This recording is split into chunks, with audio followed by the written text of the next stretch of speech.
Rahim. Elhamdülillah 95. yıla girdik.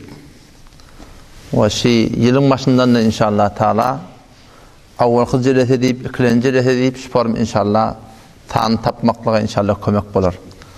O yılın başındaki celetelerden inşallah avvalkı celete mevzu ki yılın başı bilen Allah Teala tevfik verip son başlamalı oldu. Babı temennel mevt, ölümü hivat etmekten hakkında. Bu ölümü yatlamakla hakkında.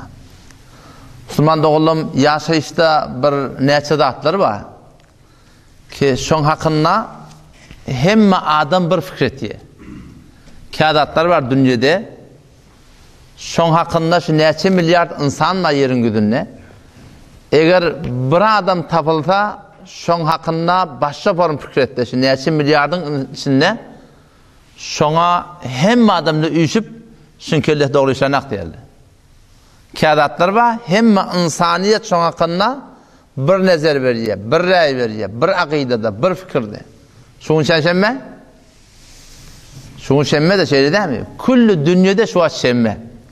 Eğer bir adam şu neçe milyar insanın içinden gelip şunu yekşenme deyte, ya şunu zımma deyte, hem insaniyet gelip şöyle adamın akılının doğru değerliğinin hakkında şahitçilik veriyor. İstifa edip de. Şu yalnız yaşı diye. O şuna mendeş yıl 10 kay, elin cahanna yıl 10 kay. Hiçbir adam yıl 11 ay değil mi? O şuna mendeş hem şikiyecek karanlığı diye, günlüğü de yaktı diye bayt diye. Hefte 7 gün ne bayt diye. Hem insanlar şuna hakkında bir fikret diye, iki ayrıtı fikret diyen adam yok. Şu bir hakikati ki şon hakkında da şikiyecek gurunma da şon üstüne gurun ki hem insanlar hele erkek ganimet akıllı adam şona ananya o ne mi? Ölüm.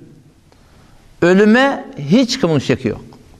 Eğer bir adam yerin güdünde tapılsa Müslümanlardan gayri her porum kafirler var yerin güdünde bir adam tapılsa ki men ölüme inanmayan, men ölmekliği kabul etmeyen, men ölmeyen, adam ölmeye diye aytiyan neyse hem adam şonun kellesi, aklı, fikri doğru işlemeyerliğine emet diye, şahitçilik var diye. Tamsık olmasa diye. Çünkü kellesi doğru işlemeyerlik, ölümü kabul edenek. Ve şöyle bir zatlar var, şunu hem kişi kabul et diye. Şun birine Müslümanda oğlum, ölüm. Ölüm hem kişi kabul et. Ama bir hakikat var, ölümden sonra yamaçlardan dirilmeli. Yamaçlardan zindagi olacak. Hem kişinin kabul ettir. Kişi yere girecek insan. O yere girip de emmannaki etler dökülecek. O sünk kalacak. 20-25 yıldan sonra barsan sünk de kalacak değil. Peygamberimiz de şuna ettir. Kullu ibn Adem yabla ve ya'kulu tarab. Adamların oğlunun hemmeti İlerlekim kuma yürüte çürüyecek. Yabla çürüyecek şu. Ve ya'kulu tarab. Kum şunun emmanını yiyecek. Şuna senin peygamber aydıptır. Meğer peygamberimiz bize rahnamayı ediptir. Şundan sonra bir zindagi var. Şu yamaçlardan bir zindagi olacak. İlla acbuddem. Meğer qorun çünkü. Şu qorun çünkü bilonurgan sonku çünkü peygamberimiz şu çürüyecek dedi. Minha khuliq ve fihi yurakkab. Şundan yamaçlardan adamlar becerecek diptir peygamberimiz. Pes ölme var inça hem mekşi ananiya.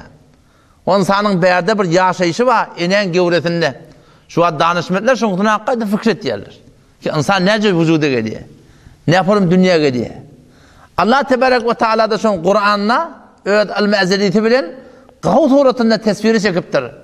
Ki ve laqad halaqnal insane min sulaletin min tin. Qat'an biz insani palçın çekiyde o hulasatından yarattık diye. Avval biz yer demiştik. Biz qara yerin içinde demiştik biz avval. Ama qara yerden ne yaparım biz bolup çıkıptır? Adam bolup çıkıptır. Qara yerden hububat ko'guruptir, sabzijat ko'guruptir, meyvejat ko'guruptir. Tamam yerden çıkyan, iyleyen, işleyen zatlar ko'guruptir. Ve şol eti ki biz iyet, şu da yerden, şon koyun otu ye, otam ol et boluptir. وَلَقَدْ خَلَقْنَا الْاِنْسَانَ مِنْ صُلَالَةٍ مِنْ طِينٍ Kat'en bize Allah insanı palçın çekiyde o hulasatından yarattık. ثُمَّ جَعَلْنَاهُ نُطْفَةً Ondan sonra şambırdamıza tuvattık. فَجَعَلْنَاهُ فِي قَرَارٍ مَكِينٍ Ol gayim kararga inen gevrehine Allah biz zayladık diye. Ne enede şu kudret ba ne atada şu kudret ba. Ondan sonra ne ettik diye ثُمَّ خَلَقْنَا النُّطْفَةَ عَلَقَ şambırdamıza tuğu biz karagan ettik diye.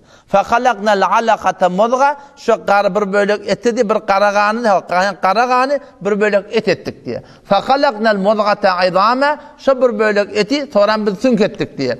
فَكَسَوْنَا الْعِظَامَ لَحْمًا Şu sünkün deferinden Allah biz et giydirdik diye. ثُمَّ أَنْشَأْنَاهُ خَلْقًا آخَرَ Ondan sonra Allah biz şuna can verdik diye. فَتَبَارَكَ اللّٰهُ أَحْسَنُ الْخَالِقِينَ Ne kadar babereket Allah'ı ki behterini endaze könenlik an. Şuna çelliyim kafirler ananiye. Bundan sonra yeni bir merhale var. Ona da ananiye Allah. ثُمَّ إِنَّكُمْ بَعْدَ ذَٰلِكَ لَمَيِّتُونَ Ondan sonra siz inerleken bir belli molatınız var. Gaten siz ölecek diye Allah Teala. Şuna çelliyim hem ekşi ananiye Allah sana. Ama ondan sonra ne mi? ثُمَّ إِنَّكُمْ يَوْمَ الْقِيَامَةِ تُبَعَثُونَ İnerleken siz ölüğünün sonra yamaçlardan gördün sizi dirilip çıkarılacak diye Allah Teala. Şuna her vakit her zamanla adamlar oluptur, ananmaptırlar. Peygamber Huda Aleyhisselam Mekke'de davet berip ki Peygamberimiz imana karşı davet veriyor. La ilahe illallah Muhammed Resulullah karşı davet veriyor. Kitabullah karşı davet veriyor. Men Allah'ın Resulü deyip davet veriyor. Ve bir da davet veriyor. Ölüğünden sonrası dirilecek deyip davet veriyor şoları. Şola cak-caklap şu hakkında gülüşörlemiştik. Mına aytıp veren dağıdın o. وَقَالَ الَّذ۪ينَ كَفَرُوا هَلْ نَدُلُّكُمْ عَلَى رَجُلٍ اِذَا مُزِّقْتُمْ كُلَّ مُمَزَّقٍ اِنَّكُمْ لَف۪ي خَلْقٍ جَد۪يدٍ وَقَالَ الَّذ۪ينَ كَفَرُوا Kafirler ayetler diye هَلْ نَدُلُّكُمْ عَلَى رَجُلٍ Size bir adam koku değil mi? Peygamberin Mekke'de davet berip bir adamlar. Size bir adam koku değil mi? Ne mi diye ayetiye? اِذَا مُزِّقْتُمْ كُلَّ مُمَزَّقٍ İnelekem sizin yere girti bedeni tike para yarak dargapta gidenden sonra innekum lafi halqin jadid yamaşlardan siz dirilecek diye ayet ya. Şuna cak-caklap gülşörlemiştik yamaşlardan dirilmeli. Şu insan kuma girmeli, çürümeli, dargamalı. Çünkü de olmalı yamaşlardan şu dirilmeli. Şöyle şunu kabul edilmiş Müslümanlar. Kabul edip başarmalımıştık. Hem çınani ki şu Türkmenin ilan arasında da şu ezbes ki kıyamattan ölümden gurrun olmayaptır. Ki ne mi? O dünya gidip gelemem. O dünya barık gelemem diye. Arada da bir omçalı bir mescide teşhir olduk İracık. Sonra yaşlı adam bir ballı men teriyim angetirdim dedi. Men teriyim angetirdim ben dedi. Gele olayın siz dedi. İmanın gurrun eşitilmese iman pot tutuyor. İman pot tutuyor. Nihayeten Müslüman ne emeti? Öz imanını şeket. O da Müslüman doğanım asıl maksat şu dünyaya gelmekten o dünya. Yani iman dileyen zat göde görünmeyen zat. Göde görünmeyen zat diyelim mi? Göde görünmeyen zatlara iman getirmek. Avval Allah Teala'nın o da göde görünmeyen. İkinciden kabir var. Göde görünmeyen. İnelekem ölüm dirilmeli. Cennet var. Cehennem var. Göde görünmeyen. Ferişteler var. Yadıp du değil diye. Ki iman gerek şuna göde görünmeyen. Yamaçlardan alem cihan dargacak, yer yüz tap olacak, gelecekte yamaçtan zindagi olacak, 7 kat atmanın üstünde 100 tabağı cennet var. Hiç hayti göde görünmeye. Allah Tebarek ve Teala şol göde görünmeyen duran zatlara siz ananmalıdır dedi. O ananmaklığa da ne yapmıştır? Akıl veriptir. O şu aklınızı Allah Teala oylandırın diye. Görmeye yatan zatlar var. Şu atın o da yine yıllar. Yer göde görünen akıl bağ diyeş. Ne yaparım bağ diye? İhsas et diyesin. Harekatını koruyarsın. Esaratını koruyarsın. Allah Tebarek ve Teala akıl bilen şol görünmeyen yatan zatlara iman getirmekliğe Müslüman doğanın manakayım bizi davet veriptir. Bizi davet veriptir şuna inanmalı. Avval Allah Teala'nın öğüdü. Allah Tebarek ve Teala öğüdünü Kur'an'da marifi et. Allahu la ilahe illahu.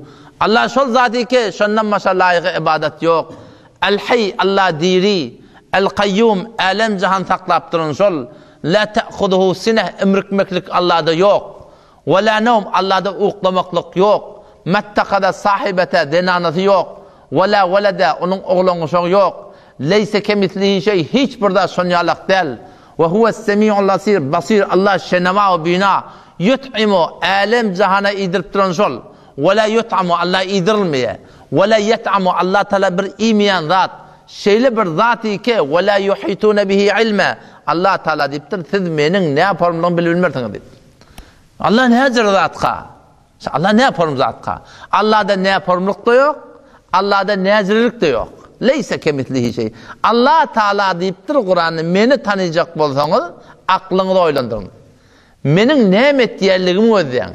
Men nemet diyen menin kudretimin üstünden meni Allah'a ananın, kıyamata ananın, yamaşşadan zindagi olacak şoňa ananın deyip. La tudrikul absar, gözler Allah'ını görebilmeye. Her nece gözler üstün Allah tebarek ve teala görecek olsan Allah'ını görüp bolmayı. Ama Allah Teala şol öz kudretin delil etdiye özünün bağlığına, kudretinin malahim aşkarlığına, kıyametin haklığına. Allahullezî Allah ol zati ki yursilur riyah yelleri sürüye, yeli sürüyen şol. Yani östürüp duran görünenak yani. Yelin özü de görünenak. Allahullezî Allah ol zati ki yursilur riyah yelleri sürüye, fetuthiru sahaba bulutları göğün aldırıya. Gözün görüyor bulutlar etek göğün gidip dur. Ama etek göğün aldırıyanın özü görünenak. Feyabsutuhu fis-semâi keyfe yeşâ. Bulutlar asmanına porum şekil veriyor. Gözün bilen görüp dursun. Bilek şelek yadılıyor.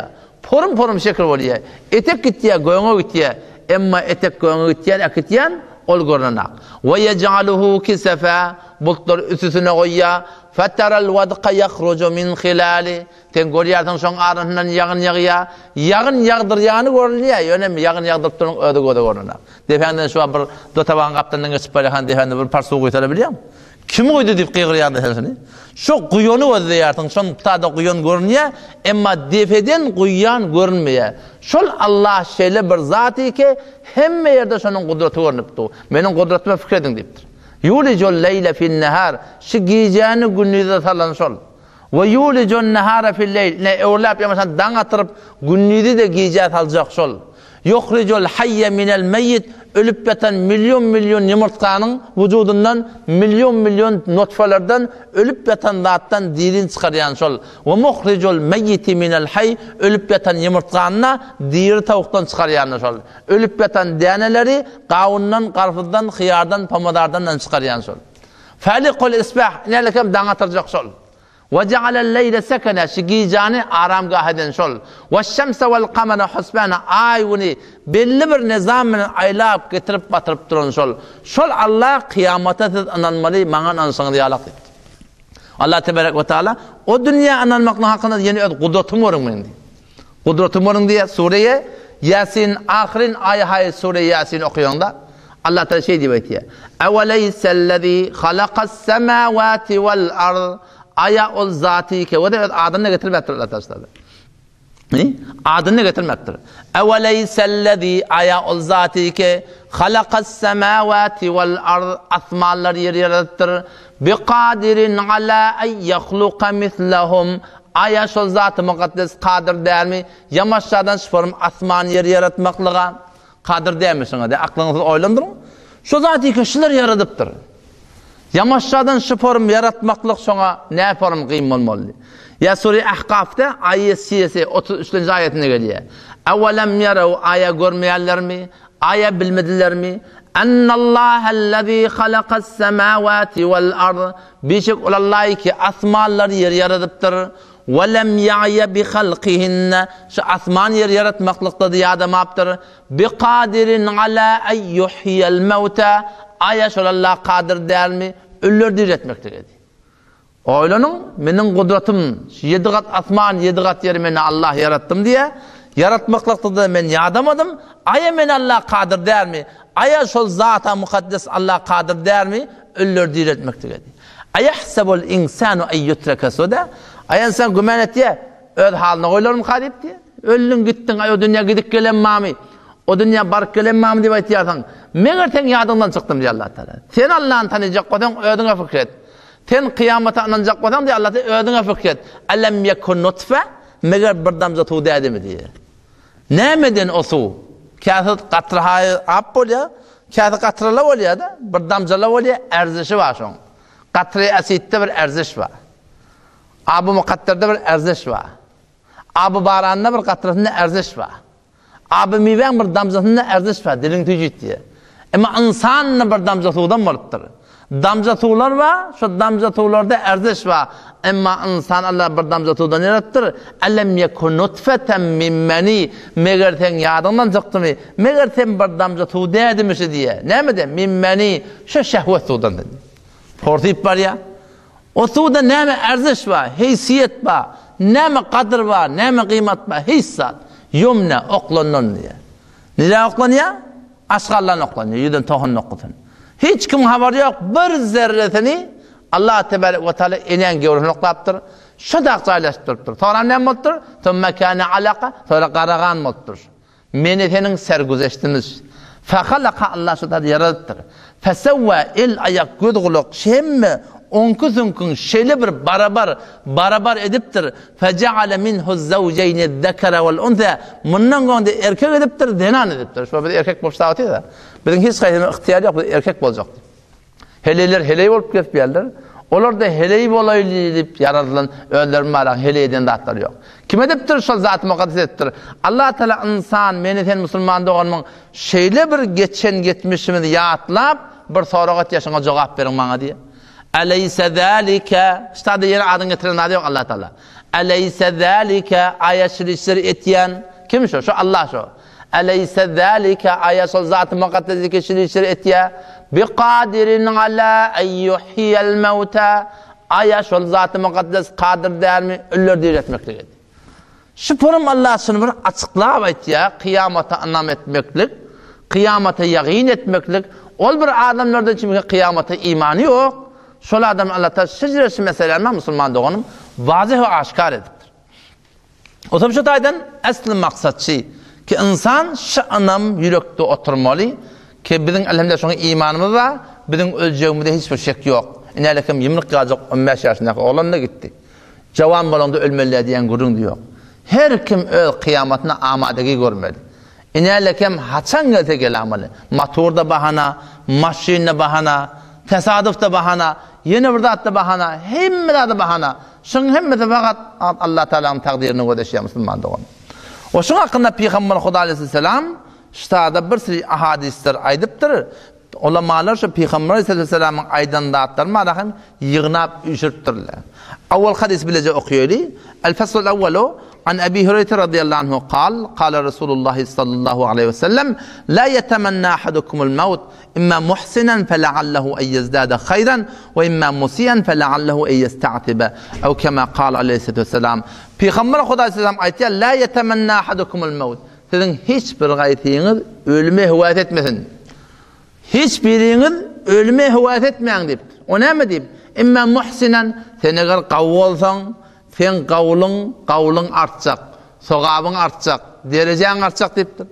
Ve ýokhamda näme? Ve imma musiyan ýokhamda bir adam teleke bolsa, fela'allahu en yesta'tiba umid ba ki şol adam istigfar etsin, tawba etsin, alyp barýan teleki ýolundan näme gaýtarylsyn.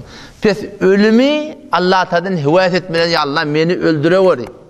Meni şu dünýeden akidip ýok boldy war diýip näme etmeli? Allah Teala ölüm musulman doğanım dilemelerden Peygamberimizin ştada şoň hakynda berin bir netigat. Ve anhu qala Resulullah sallallahu aleyhi ve sellem yine Peygamberimiz aýtdy la yetamanna ahadukumul maut. Hiç biriňiz ölme hüwat bolmasyn. Ve la yed'u bihi min qabla ya'tiyahu. Ölüm gelmäke ölümden için dua etmeň diýipdir. Ölümün haçan geljegi belli değil. Allah Teala'nın mukadder eden wagty geljek. Yani ölüm gelmäke ya Allah men öldürewer, men ekdewer diýip barahym dua etmeň. Annahu iza mata inqata amaluhu. Ona dip nelekem sen imanly adam ölüm dilesen, nelekem senin kullen sogabyň, umydyň hemmedadan ki sen izinden gelmeli gat boljak. Ve annahu la yazidul mu'mine illa umruhu illa hayran. İmanly adam onun ömrü näme artjak? Hayır artjakdy. Demek ki imanyňa ora, İslam'a ora, Kur'an'a ora ýaşap ketip berdiň. Şu taada senin ömrüň artmaklygy näme etjek? Taňa hayryn köpetjek. Ýöne ştada bir sora we inşallah muny ertaşama goýýardy. O da näme? Ve la yed'u bihi min qabla ya'tiyahu. ölüm gelmeke şoňa doga etmeň diýipdir. Howannasy ölüm awal muqaddar ki doga edende näme etmeňde näme. Ştada bir soragdyr ýa-da ölüm awal muqaddar da. Maňlaýyňa ýargylyp falan wagt öljek diýip ölüm gelmeke şoňa doga etme diýipdir. Doga edende näme etmeňde näme awal muqaddar. Şoň üçin ştada bir bahs açylýar inşallah. Allah Teala tawfik berse inşallah ertaşym şoň üçin inşallah gurrun eder. Wassalamu aleykum we rahmetullah.